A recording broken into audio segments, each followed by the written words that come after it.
네, 계속해서 하나님께서 제가 금요일부터 계속 말씀을 전하고 있는데 특별히 하나님의 주권에 대한 그런 마음을 계속 주셨습니다. 오늘은 누가복음에 나오는 이 부분은 이제 기도.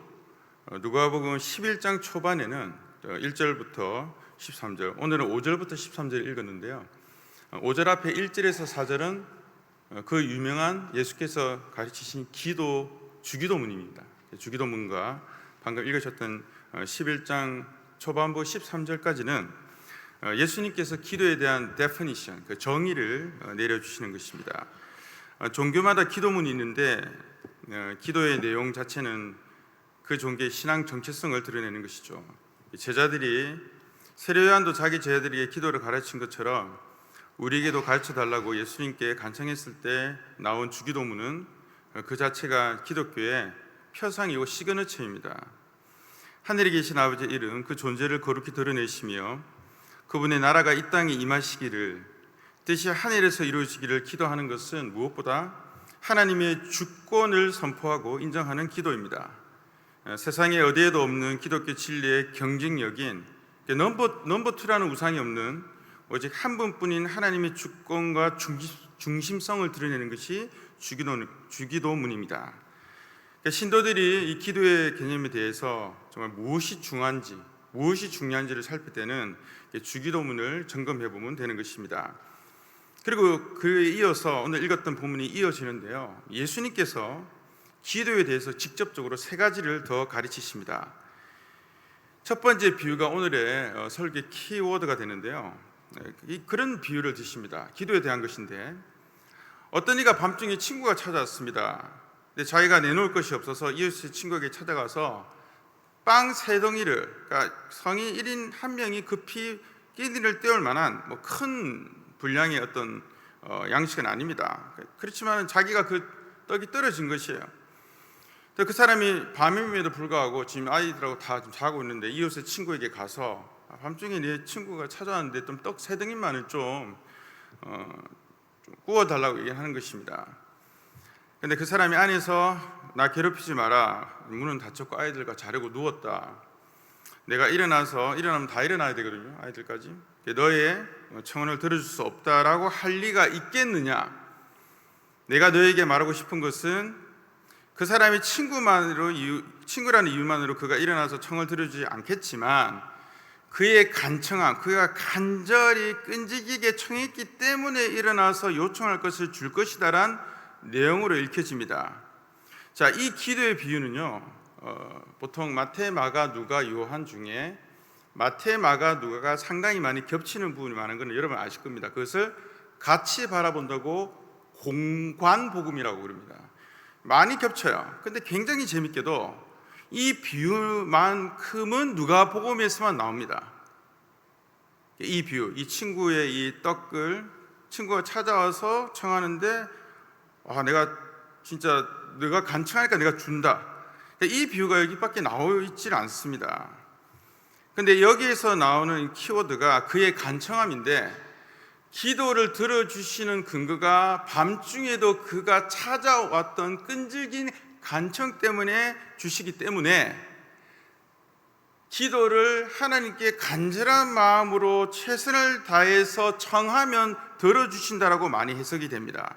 그런데 오늘 살펴보고 싶은 것은, 원래 이 신학 성서의 원언어가 여러분 아시겠죠? 히라보잖아요, 그리스어잖아요. 그리스어에는 용어로 yet because of the his, 이 단어입니다. his, 그러니까 그의 간청함이라고 해당하는 단어가 나옵니다. 그러니까 이 그라는 것은요, 자, 여기서 보통 해석할 때는요, 자, 보세요, 두 주체가 있잖아요. 밖에서 청하는 사람이 간절하게 청해서 기도를 들어줬다고 했는데요, 근데 사실은 이것이 어떻게도 읽혀지냐면, 안에서 좀 떡을 주는, 그러니까 하나님이 비유죠. 하나님이 지금 떡을 주시고 응답하시니까 안에서 그 사람의 어떠함 때문에 줬다라고 해석할 수 있는, 희가 밖에서 청하는 자 혹은 기도를 들어주는 떡을 준 자 모두에게 해석이 가능하기 때문에 좀 살펴볼 수 있습니다. 왜냐하면 기도의 비유에서 이게 가장 중요합니다. 청하는 자의 어떠함 때문에 기도가 응답되는 것이 근본인지, 주는 자의 어떠함에 따라서 기도가 응답되는 메커니즘을 우리가 이 교훈으로 취할지는 좀 상당히 다릅니다. 조금 더 살펴보실까요? 네, 그렇게 어려운 내용이 아니니까 잘 따라오시면 되겠습니다. 그 다음 우리가 보시면, 네, 그 다음 넘겨주십시오. 네, 넘겨주시고요. 네, 그 간청함이죠. 제 간청이라는 단어는 그가 이제 바깥에 있는 것으로 보통 해석이 됩니다. 바깥에 있는 사람의 간절함. 그래서 보통 개역 한글과 지금 저희들 읽었던 개역 개정이 여러분 우리가 대부분 읽고 있는 성경에서는 바깥에 사람이 없다며 간절하게 청했다는 거예요. 끈질기게 밤인데도 불구하고 가족들과 자려고 누웠는데 그 친구에게 간절히 청했다는 것으로 나오는데요. 이게 가장 밑에 부분을 보시면 킹 제임스 버전입니다. KJV가 그래도 끈질기게 청했다라고 얘기하는데요. 이게 한글 성경과 KJV, 킹 제임스 버전 제일 첫 번째과 아래 것이 같이 좀 비슷해요. 끈질기게 청했다라고. 그래서 기도응답 받는 것이 그래서 중요한 것이다. 그런데 NIV와 ESV는 그러니까 NIV와 ESV는 영어 성경 번역에서는 가장 유명합니다. 저희가 배웠던 신학교에서 ESV를 굉장히 중요하게 여겼는데 원어에 가깝게 원래 쓰여졌던 그릭의 원어에 가깝게 번역이 되어 있는데요. 발드니스, 무모함, 임푸던스는 좀 어려운 단어인데 쉽게 말하면 뻔뻔스럽다는 거예요. 뻔뻔스럽다. shamelessness, 수치를 모르고 막 청했다는 것으로 해석되어는 것으로 이렇게 여겼던 것입니다. 그런데요, 재밌게도요. 그 다음 넘겨보시면, 자 여러분, 원래 이 단어가요 그의 끈질김 때문에 그가 간청했기 때문이라고 번역되어졌던 이 아네이디아라는 단어가 신약에 딱 한 번 쓰입니다. 한 번. 그렇기 때문에 우리가 이 단어를 조심스럽게 번역을 해야 되는데요. 이게 원래 뜻은 간청한다, 끈질기다, persistence 이런 뜻이 아닙니다. 그 의역이에요. 원래 뜻은 아까 앞에서 보았듯이 ESV나 NIV가 번역한 것처럼 impudence, shamelessness, 이게 뭐죠? 뻔뻔함이에요. 예의를 모르는 거예요. 그리고 그런 여러 상황에서 그냥 마땅히 해야 되는 것을 하지 않는 그런 뻔뻔함을 이야기하는 것입니다. 그런데 제가 2012년에 렉샴 잉글리시 바이블이라고 믿을만한 공신력 있는 이 성서를 계속 업데이트하면서 해석해 주는 것이 있는데, 이 어떻게 얘기하냐면 Some translate는 persistence라고, 우리 한국 성경에도 그의 간청함이잖아요. persistence는 끈질기게 계속 간절하게 이제 번역을 하는 게 있는데, 그거는 based on the context, 그러니까 그 상황에서 의역을 한 거예요. 원래는 the normal meaning of the word, 이게 뭐죠? 뻔뻔스럽다, shamelessness라는 단어는 그게 원래 원어인데, 그 끈질기게 간청했다는 것을 의역이라고 얘기하는 것입니다. 의역. 여러분, 어떤 원래 번역에서 의역을 할 때는 되게 조심해야 됩니다. 왜냐하면 원래 뜻을 좀 바꿀 수 있기 때문에 번역자들도 의역을 하는 것을 굉장히 쉽게 생각하지 않습니다. 그 다음 넘겨보시고요. 자, 그런데 재밌게도요. 자, 여기 굉장히 중요합니다. 그 New Living Translation이라는 이 성서에는 이렇게 번역하고 있어요. 자, 위에 읽었던 것은 밖에서 shameless persistence, 그러니까 부끄럼도 모르고 밤중에도 찾아가서 간절히 청한 자라고 얘기하고 있는데요. NLT는 O라고 단서를 달아놔요. 뭐냐면 지금 계속 제가 설명했던 것은 밖에 있는 사람이 간절히 청했던 기도를 하는 사람을 초점에 맞췄다면, 제가 말씀드렸죠. 이 시가 안에 사람의 부끄러움일 수도 있어요. 그 사람이 부끄러움 때문에 응답을 했다라고 그 여지를 얘기하고 있어요. 그게 or입니다. or. 지금 셋째 줄에 in order to avoid shame. 자, 안에 있는 사람의 부끄러움이 뭐냐? 친구가 밤늦게까지 찾아와서 자기 때문도 안 해요. 다른 친구가 갑자기 밤중에 찾아와서 떡 3덩이는 큰 그게 아니거든요. 1인당 성인이 좀 떡 3덩이는 크지도 않아요. 끼니를 때울 수 있을 만한 것을 주는 게 어려운 게 아니잖아요. 그래서 그것들을 주지 않고 밤이라고 밤중이라고 그냥 가만히 있으면 그게 안에 있는 사람이 밖에서도 다 들리잖아요. 옆집에도.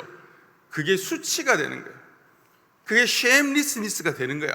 그래서 여기 나온 대로 in order to avoid shame, 안에 있는 사람이, 그러니까 하나님이죠. 하나님이 부끄러움을 피하기 위해서 also his reputation, 그러니까 하나님의 명성에 데미지가 나지 않기 위해서 줬다는 것이죠. 이 굉장히 다르죠? 자, 그러면 우리가 이렇게도 보고 이렇게도 볼 수 있습니다. 근데 대부분의 성서는 최근에는 안에서 열심히 구하는 것은 의역이고요, shamelessness는 불명예예요. 수치입니다. 명예가 잃어버리는 거예요. 그러면 왜 우리가 하나님이라고 비유되는 안에서 주는, 기도 응답을 해주고 떡을 주는 그 이웃에게 번역을 하지 않고 왜 굳이 의역을 하면서 밖에서 열심히 주는 자로 번역을 한 거에 대해서, 여러분 그 밑에 아래에 데를 엘 복이라고 했죠. 이분이 이 누가복음 주석에서는 1등입니다. 1등. 근거가 있다는 얘기를 하는 거예요. 거기서 A. 존슨이라는 사람의 논문을 인용하는데요, 저는 이 부분에서 굉장히 중요하다고 생각합니다. God's responding because His honor is at stake. 이거는 뭐죠? 하나님이 응답하신다, 그의 명예가 흔들릴까봐 이거죠. 친구가 찾아왔는데 그걸 주지 않으면 그게 바로 명예가 훼손이 되기 때문에 하나님은 자기 명예 때문에 기도에 응답할 수밖에 없다는 거예요. 그래서 이 빨간 글자 아랫줄이 굉장히 중요합니다. Westerners do not appreciate Eastern cultural values. 자, 여기 굉장히 중요합니다. 자, 영어 성경도 그렇고 영어 해석은 원래 기독교가 서양부터 발전했잖아요. 영어권 문화에서 많이 번역이 됐습니다. 그런데요, 여러분 어떻게 생각하세요? 누가 더 예의가 없이 보이나요? 자, 웨스턴 문화에서는요, 대부분 이 신약을 해석했던 웨스턴 사람들은 아무리 친구가 찾아왔어도 밤중인데 뭐 한 번 굶는다고, 배고프다고 찾아온 친구가 죽는 것도 아니고 좀 기다렸다가 내일 아침에 한 7시, 8시 정도쯤에 와서 두들기면 되지라고 생각을 한다는 거예요, 웨스턴. 그러니까 이 밖에 사람이 끈질기게 청했기 때문에 줬다는, 그러니까 간청한 자의 비유로 생각을 한 거예요. 그런데요, 중근동 지방은요, 제가 그 성지 순례로 지금 이전에 여리고, 지금도 여리고입니다. 여리고 땅에 갔었는데요, 거기서 가이드 해주시는 목사님도 그러고 아마 우리 신학한 목사님들, 전도사님들 잘 아실 거예요. 중근동 지방은요, 이웃이 찾아오거나 손님이 찾아올 때 대접을 하지 않는 게 수치입니다. 그 명예가 굉장히 중요해요. 그러면 이것을 만약에 중근동 사람이 읽었을 때 아마도 이럴 겁니다. 히즈가 밖에서도 안에서도 다 적용이 될 때 shamelessness, 누가 뻔뻔하냐면 서양 사람들은 밤에 이렇게 노크를 하냐, 그렇게 생각을 하는데요, 중근동 사람 읽으면 아니 예수님도 그렇게 얘기하고 있어요. 밤에 이렇게 찾아올 때 주지 않겠느냐, 예수님도 당연히 준다라고 전제하고 이 비유를 하신 거예요. 그 말은 기도의 포커스가 하나님께 맞춰질 거예요. 그것은 이거죠. 하나님이 그의 백성이 기도할 때 들어주시지 않으면 그의 이름의 명예에 훼손이 된다. 하나님은 당연히 들어주신다는 거예요. 저는 이게 굉장히 키포인트라고 생각합니다. 간청자에게 여러분 포커스를 맞추면, 물론 여러분 뜨겁게 기도하고 간절히 기도하고 persistence, 인내를 가지고 기도하는 것도 너무나 중요합니다. 그러나 더욱 중요한 것은 하나님의 체면입니다. 하나님의 명성입니다. 그분의 뜻대로 구하면 들어줄 수밖에 없는 하나님의 그 명예가 훨씬 더 중요한 거예요. 그렇다면 이 친구가 이 떡을 줘야 되는데, 이 중근동 지방, 특별히 이스턴 문화에서는 옆에서 이러죠. 아니 당연히 줘야 되는데 왜 안 주고 있냐, 그게 수치가 될까봐, 밤이니까 사람이기 때문에 그럴 수는 있잖아요. 그때는 우르르 붙어 자기 때문에 일어나면 다 같이 일어나야 되거든요. 애들과 다 자고 있는데. 근데 그것보다 밖에서, 아니 저렇게 친구가 다 들리잖아요, 온 이웃이. 그러면 오히려 정죄를 받는 것은 친구의 청을 밤중이라도 들어주지 않는 사람이 그것을 다 덮어 쓰는 거예요. 그래서 제 기도의 주체, 응답하시는 프로바이더 되시는, answering, 대답하시는 하나님께 초점이 맞춰지면 상당히 이 비유가 달라진다는 것이죠. 그럼 한번 파워포인트 넘어가시죠. 그 치욕을 피하기 위해서 아까 제가 얘기한 대로, 그럼 이렇게 되죠. 8절을 제가 한번 읽어볼게요. 그럼 제가 이제 지금 설명한 대로 다시 바꿔 읽으면 8절 이렇게 바꿀 수 있습니다. 내가 너에게 말하노니 비록 친구 때문에 인하여서 친구라서 일어나서 주지 못하고 망설일 수는 있으나 안에 있는 사람이 그 치욕을 피하기 위해 일어나 그 요구대로 주리라. 완전히 바뀌죠. 다시 얘기하자면 제가 이것을 주장하는 게 아닙니다. 그러나 이런 개연성과 그러니까 파스빌리티가 굉장히 높아요. 이는 문화적인 차이가 있습니다. 서양은 바깥이 쉐임리스니스고 밤중에 막 중근동은 안에서 주지 않으면 그게 불명예가 된다는 거예요. 넘어가시고요. 그래서 여러분 증거로 여러분 아브라함이 세 명의 이 나그네가 예기치 않게 왔을 때 이 세 명의 나그네는 하나님이 보내신 사자인데요. 소돔과 고모라를 심판으로 가는 그 일정 가운데 재밌게도 아브라함의 조카 롯도 있었죠. 아브라함의 동네에 먼저 가게 됩니다.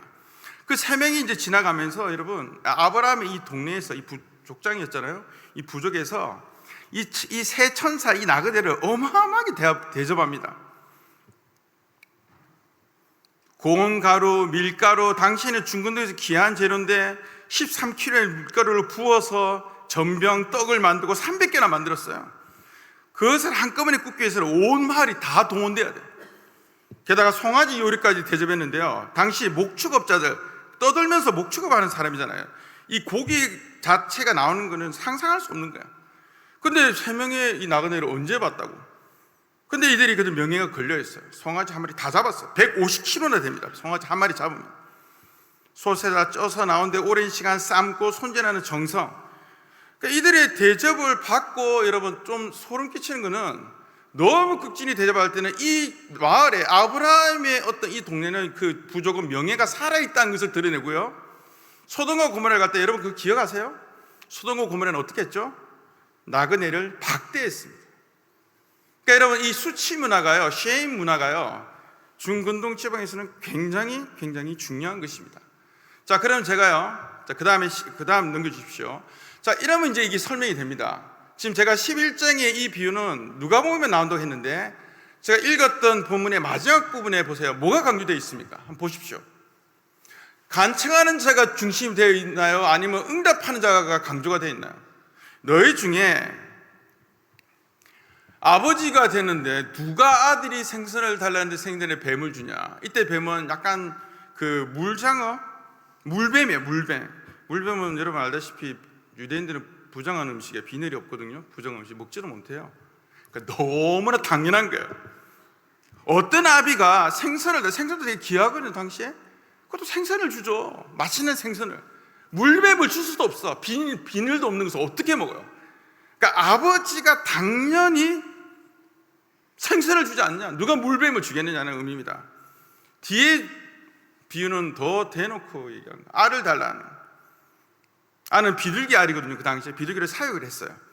큰 이 공간에서. 거기서 나오는 이 달걀, 지금 우리가 보통 닭의 달걀인데 비둘기 알이에요. 당시에는. 비둘기 알, 값진 음식이죠. 정갈은요, 하얀 정갈이 있어요. 스콜피온. 하얀 정갈이 사막기후 같은 데서 웅크리고 있어요. 그 멀리서 보면 비둘기 알처럼 생겼어요. 그러니까 비슷한 것을 이렇게 비유하면서 예수님이 센스가 있으세요. 어떤 아비가 물뱀을 주겠냐? 생선을 주지. 어떤 아비가 정갈, 스콜피온, 독이 있는 정갈을 주겠냐? 당연히 비둘기 알을 주지. 이거는 무엇이 강조됐죠? 주시는 자의 당연함을 얘기하고 있는 거예요. 너희들도 죄가 있는 아비인데도 아들에게 좋은 것을 주시는데 하늘의 아버지는 우리에게 좋은 것을 주시려고 기다렸다는 듯이 응답하시는 분이다. 하나님께 초점을 맞추라. 이는 저는 강력한 증거라고 생각합니다. 그 앞에 비유가 안에 있는 사람의 명예가 훼손될까 봐. To avoid shame. shamelessness는 주님이 가당치 않기 때문에 응답하신다는 거죠. 그러면 또 이런 의문이 있을 수 있죠. 한번 넘겨보시고요. 그 바로 앞에. 자, 저는 개인적으로 예, 맞습니다. 바로 앞에 8, 9절이 왜 간청하는 자로 오해되어지는 것을 제공한 것이 이 빨간 글자 이겁니다. 이게 굉장히 유명하죠. 구하라. 그러면 너에게 주실 것이요. 찾으라. 그러면 찾을 것이요. 문을 두드리라. 그러면 너에게 열릴 것이니라. 자, 여러분 좀 이해하셨나요? 자, 구하라가 바로 나오니까 앞에도 밤중에 밖에 있는 사람이 his pursuit 다 열심히 구하는 비유려니 하고 저는 해석을 했다 생각하는데, 아까 얘기했지만 아까 정갈 비유 나왔죠. 정갈하고 알, 분명히 아버지를 강조했잖아요. 그러면 이건 어찌됐냐? 여러분 한번 보세요. 이 구절은 굉장히 중립적으로 볼 수 있는데, 열심히 구하라, 끝까지 찾으라, 끝까지 문을 두드리라는 말이 없어요. 구하기만 해라, 주시는 분이다, 그렇게 읽을 수도 있죠. 네가 문은 안 뚫렸으니까 안 열렸지, 두들기면 열어주시는 분이다, 찾으면 바로 찾아낼 수 있는데 왜 너희는 구하지 않고 찾지 않고 문을 두드리지 않느냐는 무슨 강조죠? 얼마든지 하나님을 강조하는 거예요. 응답하신 하나님, 기다렸다는 듯이 구하면 주시고 두드리면 여는. 여러분 요한계시록 3장 20절에도 볼지어다 네가 마음의 문을 두드려라, 나에게 내 마음의 문을 열면 내가 너에게 들어가겠다, 난 I'm ready. 저는 기도에 있어서 하나님의 어떠함을 강조하는 것은 굉장히 중요하다는 얘기를 하고 있는 것입니다. 또 이런 얘기를 또 할 수 있습니다. 다음, 자, 이것도 굉장히 유명한 비유인데요, 과부와 재판장 비유인데 뭐 제가 따로 읽지 않아도 여러분 아실 거예요. 이 과부가 억울해. 자, 과부가 억울한 일을 당한 것은 팩트예요, 팩트. 자, 과부가 있습니다. 너무 억울해. 근데 여러분 이 억울한 일을 당해 보셨나요? 계속 청하게 되죠. 그래서 이렇게 생각할 수 있죠. 아니 여기서 1절에 빨간 글자 보십시오. 항상 기도하고 낙심하지 말아야 될 것, 이라면 우리는 이렇게 생각해요.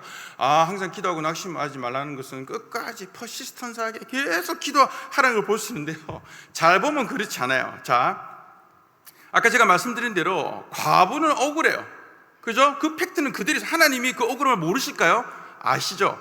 이 비유는요, 이 과부의 청을 들어야 되는 이 공무원이 있죠, 어떤 이것에 대한 관원, 이것을 담당하는 재판장에 대한 거예요. 재판장이 어떤 사람이냐면 굳이 이렇게 얘기하고 있어요. 이 재판장은 억울한 과부의 청을 들어주지 못할 확률이 높아요. 왜? 이 사람은 하나님을 두려워하지 않아요. 사람도 무시하는 사람이에요. 근데 이 과부가 내 원수에 대한 원한을 풀어달라고 계속 얘기하는데, 그 재판장의 인간성이 하나님 사람 다 무시해도 그가 억울한 지점에 있을 때는 결국 들을 수밖에 없느냐? 하물며 하나님이요. 그 다음에 나온 게 하나님이요. 이런 재판장도 계속 억울하다고 하는 사람의 팩트가 머물러 있으면 언젠가는 들어줄 텐데, 하나님께서 밤낮 부르짖는 택한 자의 원한입니다. 원한. 그러니까 우리가 열심히 기도했을가 아니라 하나님이 보시기에 그 사람이 억울하다면 때가 되면 반드시 하나님이 들어주신다는 거예요. 이해하셨나요? 그러니까 이거는 명백하게 기도를 들어주는 자의 포커스가 있는 거예요. 그러니까 이 재판장이 불의한 사람이라는 얘기를 계속하는 거죠. 이런 불의한 사람도 그런 억울한 팩트를 가지고 있는 사람에 대한 것들을 알면서도 안 들을 수는 있으나 오래 못 버틴다는 거예요. 너무나 억울하기 때문에. 하물며 공의로우시고 정의로우시며 사랑이 많으시며 온 만물을 그분의 뜻 가운데 주장하시는 하나님은 그 불의한 관원도 그걸 들어주지만 하나님일까 보냐, 하나님에 대한 얘기를 하는 거예요. 그런데 하나님은 이렇게 좋은 분이신데 8절이 재밌어요. 인자가 올 때 예수님께서 다시 이 땅을 심판하러 오실 때 어디 믿음을 보겠느냐? 기도 응답이 되지 않고 너희들 때문에. 하나님은 레디되어 있다는 거예요. 하나님은 불의한 재판과는 다른 분이에요. 그분은 공정한 재판으로 주실 수밖에 없는 분인 것에 대한 강조점이 있다는 것을 우리가 보게 되는 것이죠. 여러분 마태복음 5장에도 산산복음에 중언부언하지 말라는 것 여러분 잘 아시죠? 기도에 중언부언하지 말라. 중언부언하지 말라는 말은 원래는 한글 그 한자 그대로 하면 저희가 무슨 말 하는지도 모르고 한 말 또 하고 또 하고, 그렇죠? 그런 기도를 얘기하잖아요. 예수님께서는 그 기도 안 좋아하세요. 왜? 이거는 대상이 누군지도 모르고 대상이 뭘 원하는지도 모르고 살피지도 않고 그냥 자기 뜻대로 그냥 마구잡이로 기도하면 된다라고 쓰는 생떼를 쓰는 것 같다라고 저는 생각해요. 중언부언은 기도를 들으시는 타겟 되시는 하나님에 대해서 무시하는 거냐? 하나님이 무엇을 살피시고 무엇을 원하고 하나님을 살피며 기도하라고 우리가 능히 해석할 수 있는 것입니다. 그래서 요한 1서 말씀만 보겠습니다. 요한은 이렇게 얘기하고 있습니다. 사도 요한은 사랑하는 자들아, 만일 우리 마음이 우리를 책망할 것이 없으면 하나님 앞에서 담대함을 얻고 무엇인지 구하는 바를 그에게서 받나는 믿음이 어디서 나온다고요? 여러분, 이때 내가 스스로 책망할 것이 없다는 기준은 누구에게 있나요? 하나님이에요. 내가 하나님 앞에서 기도하는 자세는 이래요. 내가 무엇을 구하든지 간에 들을 것 같은 확신이 어디서 나오냐면 하나님 앞에서 꺼리낌이 없어야 돼요. 이해되시나요? 그러니까 우리가 기도할 때 기도자의 생떼를 쓰거나 이게 중요한 게 아니에요. 제일 중요한 것은 기도자가 삶에서 하나님께 어떤 태도로 평소에 나아가고 있냐, 정말 범사에 감사하고 하나님의 뜻을 온전하게 구하는, 그때 책망할 것이 없고 하나님 앞에서 꺼리낌이 없을 때 기도에 힘이 붙는다는 거예요. 이것은 하나님의 주권을 강조하는 거라고, 하나님의 뜻이 더 중요하다는 거예요. 한 말씀 더 있습니다. 사도 요한이 참 귀한 말씀을 많이 남겨주셨습니다. 저는 개인적으로 이 말씀 굉장히 좋아하는데, 여러분, 기도의 키포인트예요. 그를 향하여 우리의 가진 바 담대함. 누구를 향하여? 하나님을 향하여 담대함이 있는 게 중요한 거야. 그럼 그 담대함을 있다는 건 뭐죠? 하나님의 뜻대로 회개하고 구하고, 정말 그렇게 그 기도의 어떤 그런 영성의 흐름을 하나님께 맞춰져 있는 그 사람의 자유가 있거든요. 그러니까 하나님께 포커스가 맞추면요, 이런 빨간 글자의 확신이 있어요. 그는 누구죠? 하나님이에요. 하나님의 주님의 뜻대로 구하면 들으신 줄 아는 그 상황. 그래서 여러분, 기도의 주체는요, 오늘 설계 제목은 이겁니다. 기도의 주체는 그럼에도 불구하고 청혼자가 아니에요. 그 기도를 들으시고 응답하시는 분이 하나님이신 것이 중요한 것이고, 기도하는 자도 열심히 기도하는 거 여러분 너무 중요합니다. 열정적인 기도는 사람의 마음을 감동시키는 건 맞습니다. 그러나 그 기도를 듣고 판단하시고 정확하고 세밀하게 사랑으로, 자비로, 정의로 응답하시는 분은 하나님이신 것에 대한 것에 초점을 맞추는 것은 우리의 기도 그 자체를 바꾸어 버리는 것입니다. 시편 23편, 제가 제 성경을 통틀어서 이 장계환 목사가 가장 잘하는 말씀인데요, 얼마나 좋습니까? 그분이 의의 길로 푸른 초장, 실만한 물가로 사망의 음침한 골짜기도 이 데미지를 두려워하지 않고, 그분의 지팡이와 막대가 나를 안위하신다, 평안케 하신다, 원수의 목전에서 내게 상을 베푸시고 테이블에서 먹이시고, 너무 귀하죠. 근데요, 저는 3절이 굉장히 중요하다고 생각해요. 3절에 제가 읽겠습니다. 내 영혼을 소생시키시고 몇 번이라도 살리시고, 왜? 자기 이름을 위하여 나를 의의 길로 인도하시도다. 저는 이게 압권이라고 봐요. 하나님이 푸른 초장, 실만한 물가, 어두컴컴한 모든 삶의 상황에서도, 특별히 6절은 제가 굉장히 좋아요. 내 평생에 하나님의 선하심과 인자심이 반드시 나를 따르리는, 여러분 번역이 약합니다. 원어가 뭔지 아세요? 추적한다는 거예요. 끝까지 쫓아온다. 그분의 성품이 내 삶이 힘들더라도 고난 가운데, 여러분 하나님 왜 고난을 허락하신지 아세요? 하나님의 이러한 끈질긴 사랑과 추적을, 주권을 보이시기 위함을 믿으시기 바랍니다. 선하심과 인자심이 나를 따르는 이유가 뭐죠? 그분의 이름을 위하여, 그분의 명예가 걸려있기 때문에. 이러면 우리의 기도가 완전히 바뀌는 거야. 기도가 지치지 않는 거야. 왜? 기도의 중심은 객체가 아니라 주체인 하나님께 달려있으며 훨씬 더 나아갈 수 있는, 오히려 퍼시스턴스, 그 끈기가 더 나올 것 같아요. 기도에 하나님이 중심으로 맞춰져 있답니다. 여러분, 제가 금요일부터 강조했던 가인과 아벨의 예배, 오지 않으신 분들도 충분히 생각할 수 있으실 것입니다. 십계명의 1계명도 내 얼굴 앞에 다른 우상 두지 마라. 그럼 제가 십계명의 2계명을 제가 많이 강조했죠. 우상을 만들지 말라는 건데요, 2계명은 우상을 만든 이유는 뭐라고 그랬죠? 기억하시나요? 너를 위하여 만들지 말라는 거예요. 사실 우상은 나입니다. 나를 위해서 우상을 만드는 거예요. 자신이 기준과 중심이 되는 기도에서 우상 숭배가 스물스물 올라올 수 있습니다. 하나님을 자신에 맞게 짜집기 하고 편집하고 로컬라이징하고 제한하지 마시기 바랍니다. 그러면 기도가 자기 중심적이 됩니다. 간절하게 기도하는 것 중요한 것입니다. 간절하게 기도하지 말라는 말이 아닙니다. 다만 기도의 주체는 오로지 하나님과 그분의 뜻에 있다는 것을 말하는 것입니다. 믿음이란 하나님께 기도하며 이루어지실 것을 나 중심으로 해석하고 굳세게 믿는 것이 아니라 하나님께서 그의 뜻대로 결국에 행하실 것이라는 믿음을 가지고 시작한 것이 기도라는 것이죠. 그렇다면 기도의 의미는 하나님의 뜻과 일에 동참하는 거예요. 주님은 그분 일을 하세요. 근데 우리는 이렇게 먼저 나아가는 거죠. 주의 임재 안에 내가 있게 하소서. 주님이 하시는 일에 나를 동참케 하소서. 이것은 나 중심의 신앙에서 하나님 중심의 신앙의 이 전환은 굉장한 큰 계안이 되는 거죠. 눈이 떠있게 되는 것입니다. 말씀을 마칩니다. 하나님은 마땅히 우리의 신뢰를 받을 만한 분이신 것을 계속해서 기억하시길 소원합니다. 내가 어떠함보다 하나님이 어떤 분이신지 기억하는 것이 항상 우리 영혼을 소생시키는 시작이 됨을 또한 명심하시기 바랍니다.